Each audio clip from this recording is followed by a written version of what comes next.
Well, we're doing it. This is it. We're trying it out. Here's our first podcast. This is my friend Megan, and I am Gretchen. And you guys know me from my Instagram, and that's basically it. The idea is that we're just going to share our lives and go from there. Megan met me as a client. Yeah. And you sat in my chair about how long ago? 6 months? Oh, Do you no think? way. Longer. Oh, for sure. I've been in Tampa just more than a year. So maybe a year. Shortly after, probably. Okay. I think so. Under a year, for sure, but I think more than 6 months. Okay. Split the difference. So she finds me through a very infamous Tampa Facebook group called MOST. MOST stands for Moms of South Tampa. If you don't know, you need to know. Yes, there is a whole thing there. Yes. And that's how you found me. Yeah. Ended up in my chair. Yes. I was a little bit on a wait list, I feel like, because you were in high demand, like the queen of balayage. And I was like, I don't even know what balayage is, but here we go. Blonde. You kept coming up for blonde. Blonde. I was like, I mean, if it fits. And I'm very, very thankful to all of my clients who have continued to share my business. Thank you. Meeting you. Yeah. Off the cuff, you were a mom. You have 2 kids and an attorney husband. Yep. And I knew that we could share the ideas that we both weren't from Florida, didn't really have family here, are raising our children without family. Mm-hmm. But I thought that was kind of the beginning and end of fair what we have in common. Mm-hmm. And this just goes to show you, don't judge a book by its cover. Yeah. Fortunately, it turned into more of a friendship and we got to know each other. Yeah. Why does that not surprise you that was my first impression? I think that is generally the impression. I think Which is what? Listen. I think my whole life when people meet me, when they see me, they're like, oh, like blonde, bubbly, fits a certain image. I get a lot of comments often once people get to know me where they're like, oh, you're smart. I'm like, oh, how's that for a backhanded compliment? It's my favorite. Right. Love that. My favorite. So I think, people tend to keep people very surface in certain boxes. I think being in Florida with, at the time, a federal attorney husband, people would tend to think like, oh, she must be conservative. Which was 1,000,000%. Yeah. Where the box I put you in. Yeah. Or sort of just like, unrelatable. Boxed in a way that's like, maybe like a housewife or no disrespect, but just sort of in this space that's like, does she know how to like get her hands dirty? Which that didn't cross my mind, to be quite honest. Good to know. No, that didn't cross my mind at all. I just thought it was that you and I are probably going to get along really great. And there's just probably going to be some topics that we won't discuss. Yeah. And that was how I have with many clients. And that's totally fine. When we kind of broke the client stylist relationship barrier and started becoming friends and learning about each other, I was very pleasantly surprised that you and I had more in common. I think that whether it's because of the way I present myself now, I don't think it's shocking to people when they meet me that I am more liberal. I would agree with that. You come across as just an open book. And also non-judgmental. So my thought process was, regardless of how this friendship dynamic plays out, I'm not afraid to bring anything to the table. Which I love hearing that. Thank you so much. Because that's something that is very, very, very important to me. Transparency is something that I try to be the most. And whether or not people agree with it or like it, like, you get what you get. And this is it. This is what I got. So when it came out that, oh, wait, not only do we agree on many of things, the educated factor, like that, I was not also judging you on. I didn't think whether you were smart or not. Like that didn't cross my mind, because as a blonde and someone who does not have a degree and is in an industry that is usually looked at least when I started almost 20 years ago, as not a highly elevated profession. Now that has changed as my career has grown and everything, and the industry has changed. But I find myself defending whether or not I'm smart all the time. I hate so that. I don't ever, I feel, look at other women in that way and try to like measure them up, being like, how smart are you? Because you have no idea based off of anything, and people know nothing. People know nothing. Right. So when I got to know that part of you, and I was like, oh my gosh, like she's like very involved in certain things, and it just seemed like such an easy way for us to connect on so many things. Yeah. What else are you comfortable sharing that we have in common? Sure. I mean, I think that's a good starting point, and still like a bit surfacey. I think as we've dived in, we've learned a lot. One of the big things about me being from Oregon, I think kind of set us up to look at each other a little differently too. Absolutely. So we've talked a lot about things happening politically, things happening socially. Yes. Giant women's issues that are very of the moment, and we can dive into that if we choose to. Right. You know, and even to be able to respectfully open that door and say, like, we may not be on exactly the same page, but like, here's where we do meet on it. And then I think too, like the sort of evolution of my life, transitioning from having shown up in Tampa in a marriage in what most would say like a complete family, right, which I call bullshit on, always, and transitioning into my life as a single mom, a single person, navigating divorce and all of it. And I think that that's something that you and I both can discuss, about the facts that, like, one, our entry into the single mom world very, very, very different. Mm-hmm. I knew going into becoming a mother that I was going to be a single mom. I was not with my daughter's father when I had her. So we have a relationship, things are great, but like I came into it like that's what I'm prepping myself for. Right. Still never thought growing up that this is how I would be having a family or being a mom. For you, you entered the single mom world. Sure. After how long of being married? Yeah. So we still technically married. We've been married 13 and a half years, together 16 from the time we were 21. Yep. Just thinking about like the growing up that happens in that amount of time, the way that we've evolved as people, our careers, sacrifices made. And we took our time. We took our time dating. We took our time getting married. We took our time after we were married to have kids. So like, you really did by all the book, right things. Yes, and you did like, all the right things, and did all that. I mean, to even take it further, like not acquiring debt, like negotiating things, being super frugal, setting ourselves up for this success, right? And like, still, there were so many missteps. So it's I never ever thought in a million years that I would be in a position where I was not only divorced, but like just even the idea of me being the one to initiate that process, right?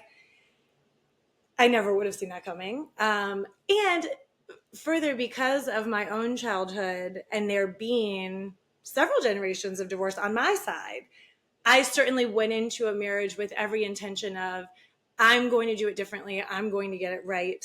And it took a while to kind of take the ego piece out of that, frankly. Like, I'm still working that through. Oh, of course. Yeah. But you did do it differently. Yes. I'm the oldest woman in my family to have ever had babies.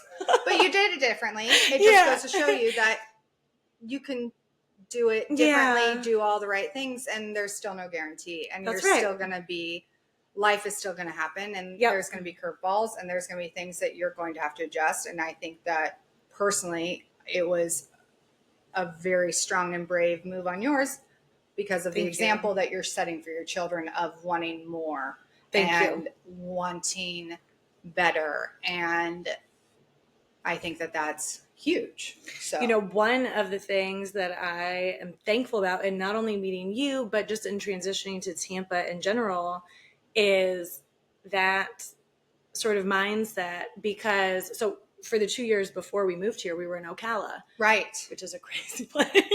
Oh, yes. I have And never been. Ryan, my daughter's father, dated someone up there for a while, and he said it's in the middle of nowhere. it's a lot. And politically, it's extreme. And keeping in mind, during COVID, during a pandemic, we moved from Portland to Oregon under essentially draconian leadership and protests in the street every night and strip clubs open, but schools shut. And I mean, I taught my kids in my basement for more than a year. In my basement, not allowed to walk around the block. Right. And suddenly we moved to Ocala. And our reasons for doing that, very short story, were because of Doug, my husband's federal attorney opportunity. And then also because he was pushing like, hey, schools are open. There's opportunity for kids. Florida is the place to be right now. It's temporary. I thought Ocala was a dirt road. It kind of is. It's a little better than that. I love that, because that is the unfiltered version. That's how I am too. Like, I mean, you and I absolutely at different times moved to Tampa Lord. from Los Angeles. Yes. In fall of 2019. Yes. So similar. I'm moving pre-COVID with a 6-month-old baby and a man that I am not in a relationship with, but we're gonna live together for the first year, because I mean, it's fine. It's fine. It's a year. It'll go by so fast. Fine. Mm-hmm. And then the world shuts down. And I am now in quarantine with a baby and a man that I'm not in a relationship with. Right. And it is... So welcome to the seventh circle of hell. So same. Holy. And I'm thinking like, oh my gosh. And yet I look back and if we would have been in Los Angeles, we would have been locked down longer. Yeah. Absolutely. Something to be proud of. But I still, I mean, it was never anywhere that I thought I would be. Well, ever. listen, Ocala was horses, extreme wealth like you've never seen. Right. And very teeny tiny small town, lots of gossip, and hidden also behind this giant layer of religion where everybody's, bless your heart, I'm going to go gossip about you with my church group. So I stepped into that as like a moment to embrace this new space and time, not knowing how long it would be. We were there 2 years. And very quickly got caught up with women who I thought I couldn't trust in a lot of different cities I have lived similarly. Yeah. And would share with them sort of the, I don't want to say like dissolution of my marriage, but like that's what it feels like, sort of this unraveling in real time where I could be comfortable to share with my girlfriends. And the response that I got more than not was, have you prayed about it? Like, if he's not beating you and he's not cheating on you, there's no out here. Like, you need to get literally verbatim in the kitchen and also in the church. And so for the 2 years we were there, not only was it like political and cultural chaos and this like backlash of like, where am I? Right. But then to take it beyond that was like, okay, these aren't my people and I have no support in this. No. And so that we even ended up in Tampa by some miracle was a last ditch effort, not for our marriage to stay together, but because I went to him and was like, I can't. Within your job that you really want to be in, within this federal district, I think it's like the middle district of Florida, whatever it is, where can we go for you to still have that job and for me to be able to exist? And Tampa. And thank God, thank science, thank like whoever you want to thank, like we made it here. So, which is fantastic because you came ultra liberal to ultra conservative, and then came to Tampa and thought, oh, finally I can like put my shoulders down and breathe. Yeah, a little. Yeah. Still navigating who's who. A year's not a long time to live somewhere. No. But I do feel like through meeting you, through meeting some of the women that I feel like are real, who are going to like, I've always said I would rather have a girlfriend come over to my house, not a perfect house, but come over, sit on my floor and cry, be real with me, tell me what's going on, then everything's fine. everything's good. Like, everything's not fine. This is life. This is No. busy. Even on a perfect day with your kid, it's a mess. Like, Absolutely. Completely agree. Now, one thing as I've noticed that I haven't ever really dealt with, and I've lived in many cities as well. I'm originally from Colorado, but I've Right. lived in Los Angeles, Orange County, Dallas, Denver, Mhm. and now Tampa. I have never dealt with the struggle of trusting women as much as I have here. Interesting. And it is interesting because I feel I'm obviously at the oldest of my life of where I've lived. Sure. And you would think that that would not be something that we continue to deal with, which my mother always said that it will always happen. For There's life. always going to be drama with females. But I think that where we are in South Tampa, it is such a small community that it can sometimes be Mean Girls Club. I can see that. I can see that. Say that very, very frank. I've been very fortunate to meet friends and find people. Watch We out! have Here a comes special a cat. visitor. Find people that Hey, I can buddy. trust and have. Yes. You know, after I've learned through trial and error who deserves a seat at my table, but like Yep. that was what you were looking for too. 100%. And I think most women, when you really get to that vulnerable space, like that's what we're all looking for. We're all looking for Absolutely. the village. And this is the problem. This is what I think the problem is. In our generation of women who maybe took longer to settle down, whatever that looks like, took more time and more education and more thought and more commitment to becoming a mother at all, if that's the journey they chose. I think that in that there's this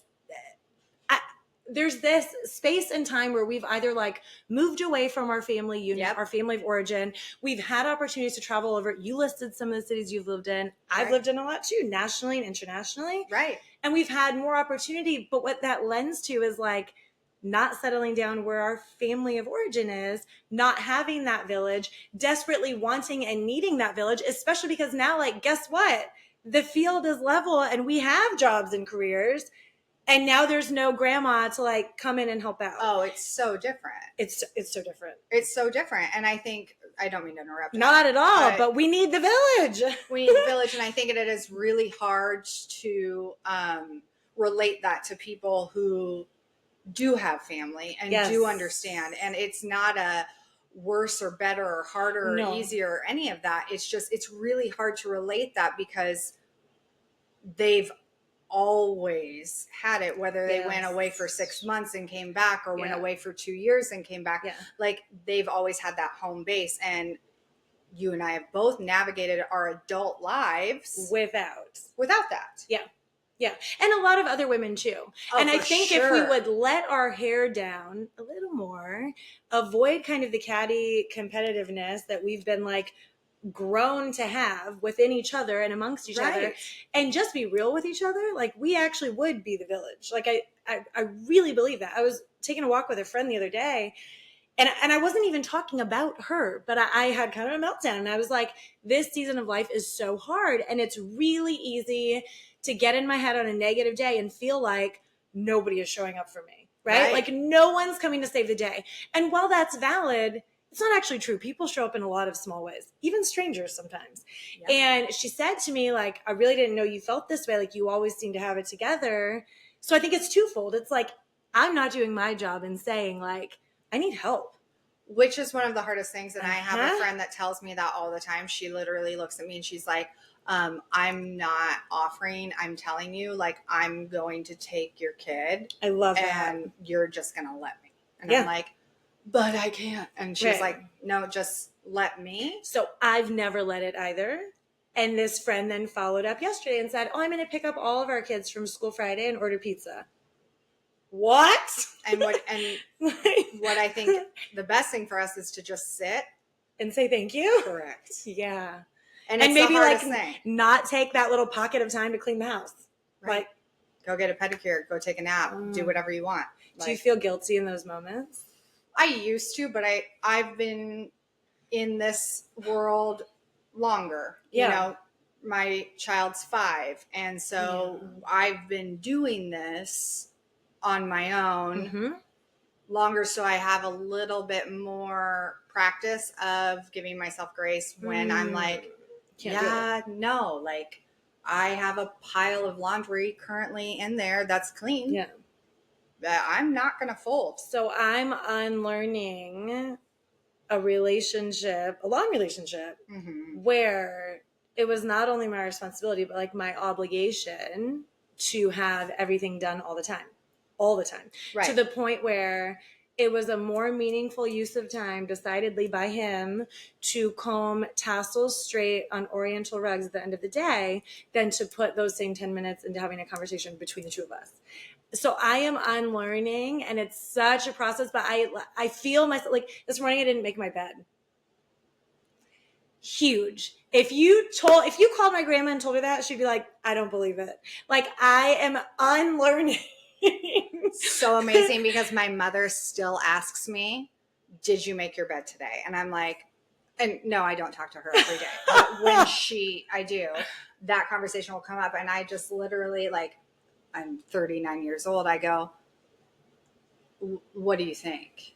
And she was like, well, you know, Gretchen, I've read that, like, you know, the key to being successful or happy or whatever. And I was like, you know what makes me happy?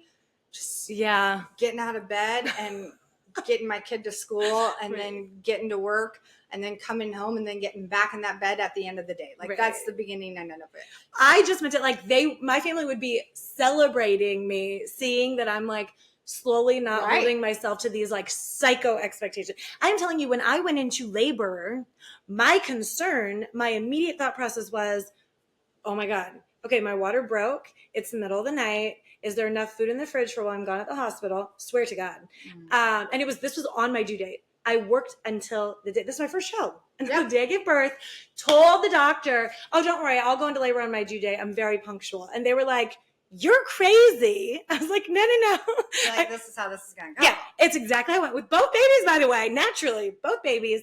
First one, like clockwork, on Halloween, not what I wanted. What's your sign? Scorpio. Okay. Yeah. It had to happen. Like, very punctual. And I was thinking to myself, 3:30 in the morning, alone in the kitchen, like walking laps around my house. Okay, my water broke. Not going to wake up my husband. My mom's down the hall. Not going to wake up my mom. Is there enough food in the fridge for while I'm gone? For everybody, because now there's visitors in town, right?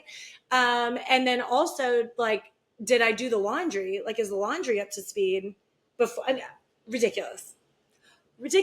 Now, people who know me know that definitely didn't go through my brain, but I was raised that way. Yeah. Oh, this was conditioned. But I was raised that way. I was not. See, and I was. My mother, and she was, and she still is, like, she was the epitome of a homemaker, and like killed it. Like, killed it.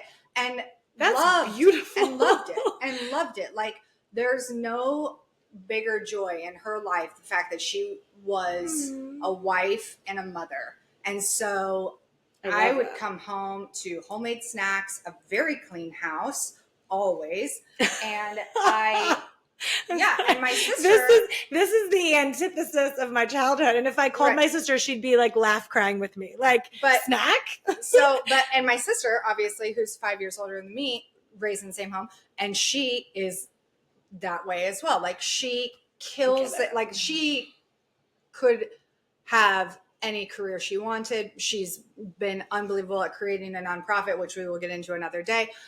But she really excels, like my mom did, and taking care of the family, taking care of the house, taking care of her children, taking care of her husband, and I enjoys that. And I wanted that. But I don't know, like, she still has her very much independence. Yeah. I don't think anyone ever saw me that way, because that's not my natural way to be. Got it.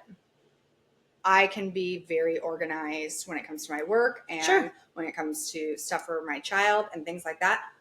But I if I come home and my bed's not made and there's clothes on the floor and whatever, like I'm just kind of like, oh, I'd rather turn on music love and it. not think about it. Well, you have to feed your soul. And I think like if there's not a partner where they're filling your cup, like you have to find ways to fill your own and live for yourself and live for your child. So I love that. I'm learning that because I grew up totally opposite from you, and my mom, sorry mom, cannot keep a house to save her soul. Which is totally fine. It was chaos. It actually wasn't that. It was It chaos. was not fine. Like I don't remember ever having like a home cooked meal at like the table. It was just totally different. Very messy. Laundry piled up. Like it would be picture day. I need this for school. Like you have to go to the store and like buy it, figure it out. Like we really raised ourselves. I mean, I remember being in kindergarten, making my dad's lunch before he went to work. Like there was no parenting. We'd wake up my mom, who was a stay-at-home mom, to take us to school after we got ourselves ready for school as little kids, like younger than my kids now. Right. And it was like, if you even woke her up more than like a minute before we needed to be in the car, it was hell. Like, why did you wake me up? This is ridiculous. Like really did not dive into this mother role naturally or with grace at all. And never did.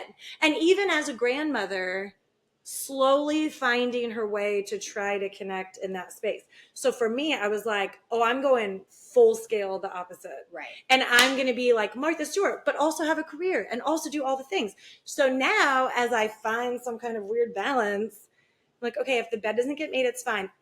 That said, most times you come to my house, there's going to be something that I just recently baked. Mm-hmm. There's going to be like 2 or 3 leftover meals in the fridge. Like it gives me joy to make a house. It does. So I have that in the aspect of like, I paint. Yes. And it's so pretty. Thank you. But like, I love decorating and painting and using my artistic side. I love to cook. You make your house a home. And as you walk around, you see it. Thank you. I love to cook. I love to cook. And it's one of my favorite things. I love to cook for people. I love to have people at my table and feeding them. Oh, food is love. It makes me so happy to watch people enjoy my food. And so they do have that part of me.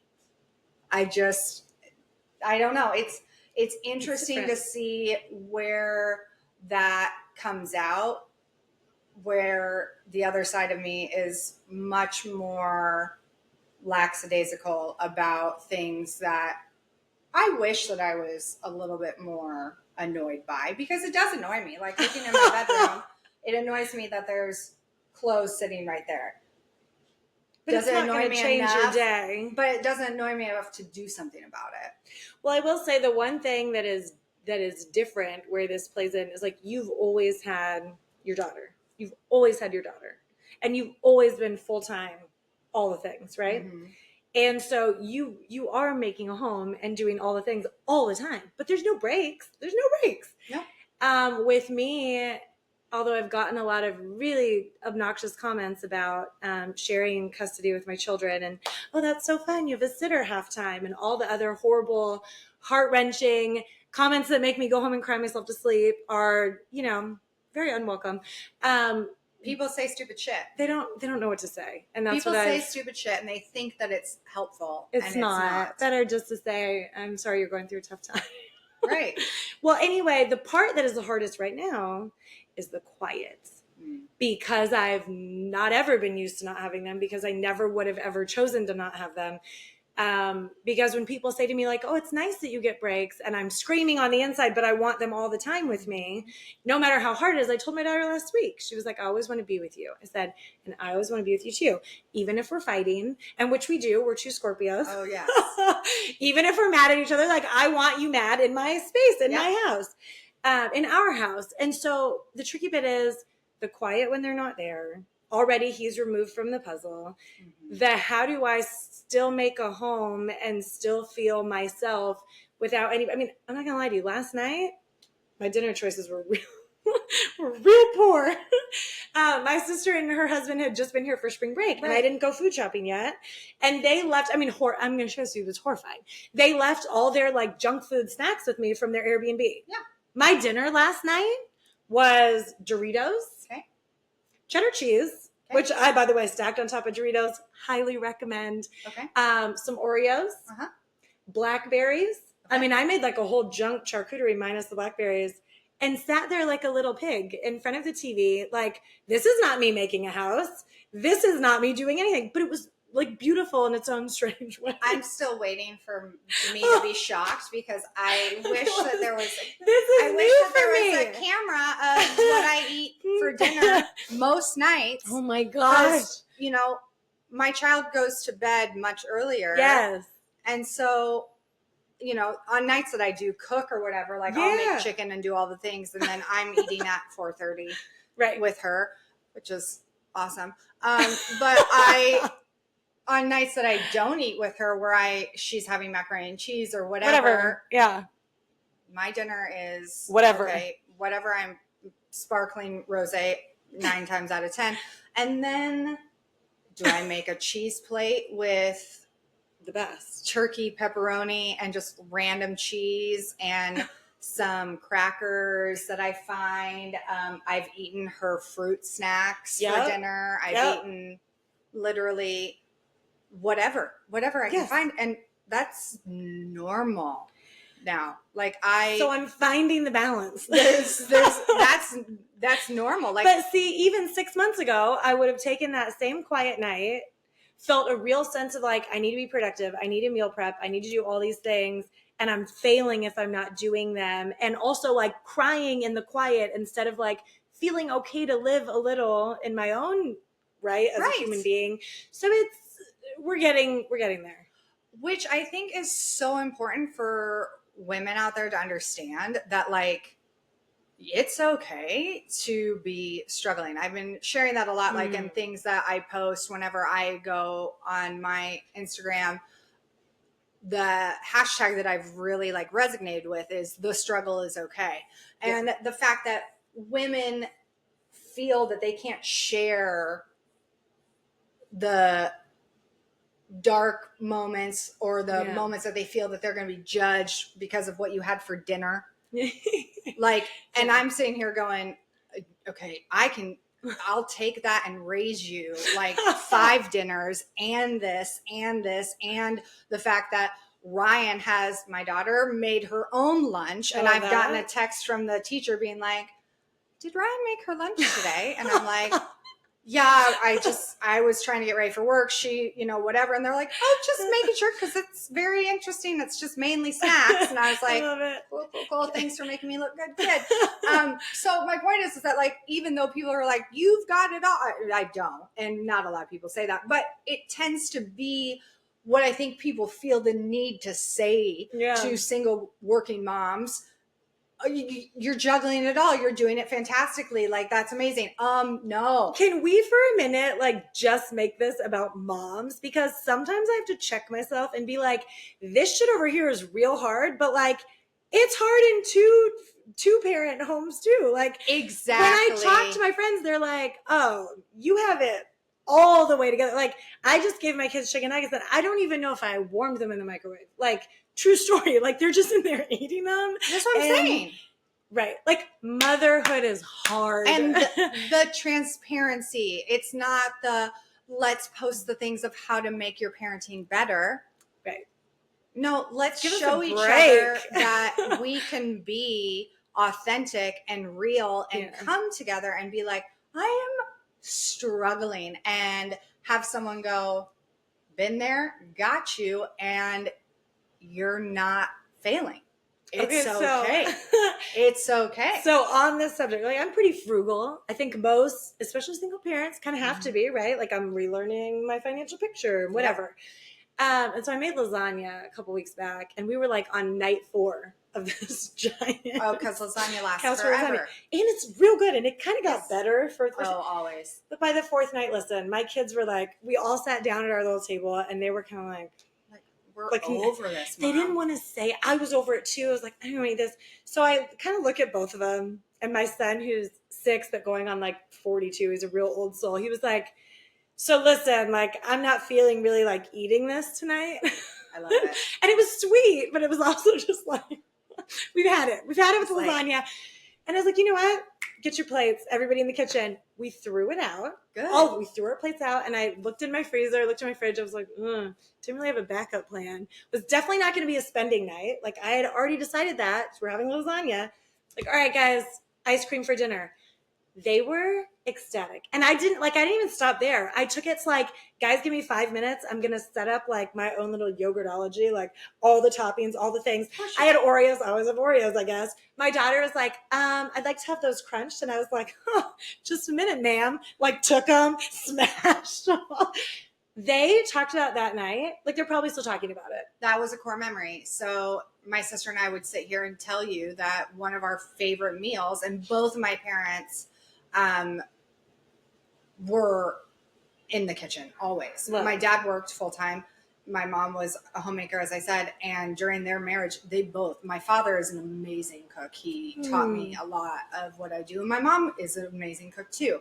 And so we always had phenomenal meals from both of them.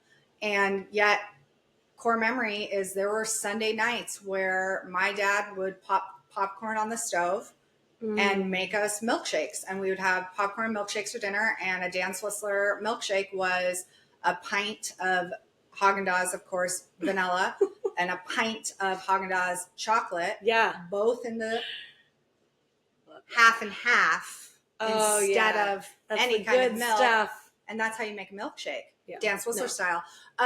Thick and with a spoon. If I can't eat it, I'm not having it. Core memory though, Yeah. like for real, like that is something that I will forever remember because it was both my parents. It's Sunday, their shoulders are down, they're just kind of like, here we are, like this is it. Yeah, I love it. And it meant more than all the other all the fine dining which we had. I mean, and those memories are phenomenal too. We always sat around as the table as a family.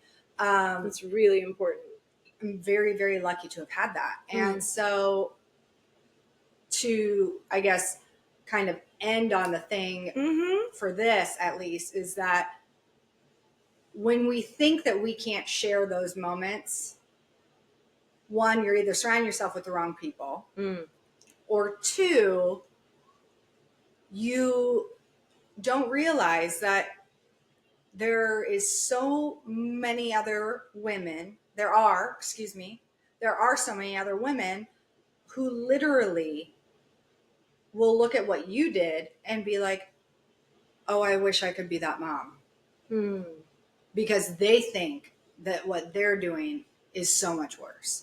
And so I think at the end of the day, we have to give ourselves grace, but we also have to be transparent with each other, how we present ourselves, and that it's not picture perfect, and we're not going to be great, and sometimes it's going to suck, and sometimes we're going to suck. Yes. And if you have the right people and you have the right mindset of, I'm human, I'm not going to be perfect. Right. You know you're going to survive and you're going to be okay and you're going to get through it. Yeah.